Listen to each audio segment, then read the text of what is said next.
Hi friends, బాగున్నారా? ఇక్కడ నేను వీడియోస్ క్రియేటివ్గా కొంచెం కొత్తగా ట్రై చేయాలి, ఎలా చేయాలి ఏంటి అని ఆలోచిస్తున్నాను అనమాట. ఈలోపు మా పాప సైకిల్ని ఇలా ఉల్టా వేసేసి తిప్పుతుంది.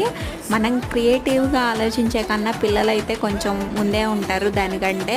ఈ సమ్మర్ హాలిడేస్ ఏమో కానీ ఇంట్లో పెట్టుకొని బయట ఎండలకి లేకపోతే వర్షాలకి బయట తిప్పలేక ఇంట్లోనే కూర్చోబెడుతూ ఉంటాయి. వీళ్ళకి క్రియేటివ్గా థాట్స్ అనేది వస్తూ ఉన్నాయి అన్నమాట.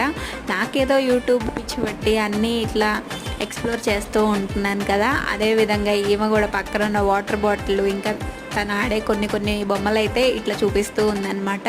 నాకంటే ముందు యూట్యూబ్ ఛానల్లో తినే గ్రో చేసుకోవడానికి చాలా ట్రై చేస్తుంది అనమాట. ఇంకా ఆ సైకిల్ని చూసారా ఎట్లా చక్రాలు పైకి పెట్టేసి తిప్పేస్తుందాం అనమాట. ఇలాంటి క్రియేటివ్ థాట్స్ అన్నీ దీనికే వస్తాయో ఇంకా మీ ఇంట్లో పిల్లలకు కూడా వస్తాయో కామెంట్ చేయండి. వీడియో చూస్తే లైక్ చేయండి, సబ్స్క్రైబ్ చేసుకోండి. బాయ్.